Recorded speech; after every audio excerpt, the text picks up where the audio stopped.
The first revelation that came to Prophet Muhammad sallallahu alaihi wasallam was the word Iqra, read.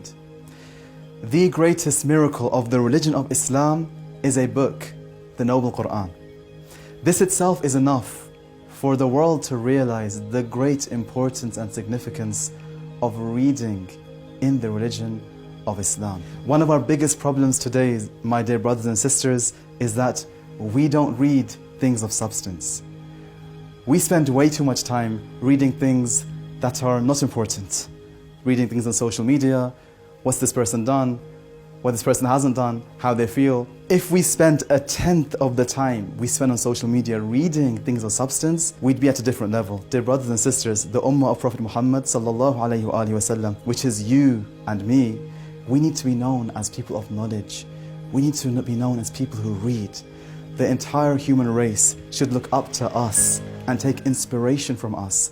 That's how knowledgeable we need to be. The leader, Imam Sayyid Ali Khamenei, has said that reading is a religious duty. It's wajib on us to read. Alongside our praying and fasting and other religious actions that we have to do, we have to consider reading to be a duty Allah expects us to be doing.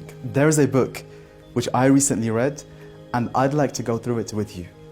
And I'd like this to be an encouragement for you to read this book for yourselves, inshallah. This book is life-changing.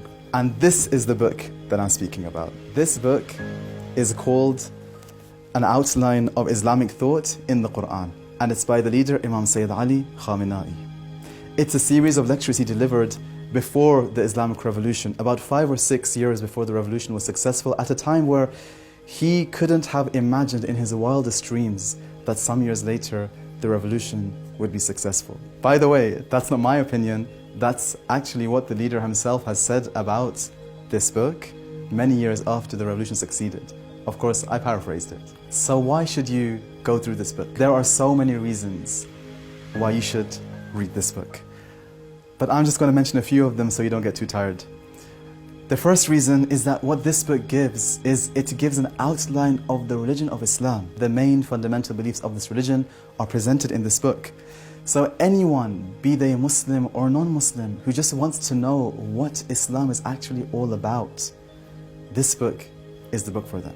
The second reason is because we Muslims have taken our belief system from everywhere except the Quran. We've taken it from YouTube, we've taken it from social media, we've taken it from lectures, we've taken it from our parents, from our cultures, but we have not taken our belief system from the Quran. Unfortunately, many of us are very distant from the Quran, dear brothers and sisters. And one of the reasons behind that is because sometimes we feel the Quran, its language doesn't relate to us. It is relevant, but we don't feel that we can relate to the Quran.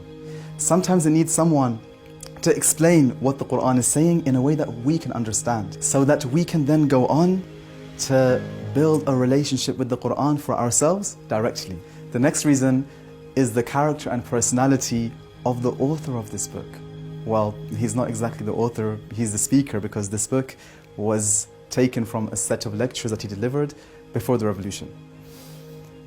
This individual is someone who's spent his entire life serving Islam and humanity. This individual is someone who's been tortured, exiled, defamed, and even given limbs for the sake of Islam. This is someone who's gone to war for the sake of Islam, someone who's been in the front lines, and someone who until this day, his entire existence is just there for the sake of this beautiful religion. This is someone who it's worthwhile knowing where he gets his energy from. It's worthwhile discovering what ideology is behind this amazing human being. These lectures were delivered before the revolution succeeded, but some decades after the revolution, the leader revisited these lectures and he continues to stand by what he said in those lectures. Brothers and sisters, the biggest tool and weapon that the enemy has against us is our false beliefs. The enemy, through the media, makes us to see the world a certain way so that we act a certain way. This book makes us to see the world the way its creator sees it, so that we end up acting in the way that pleases the creator of this world. I'm really, really excited about going through this book with you, and I hope that you'll find it just as exciting and beneficial as I did, inshallah. This was Unplugged, freeing your mind wherever you are.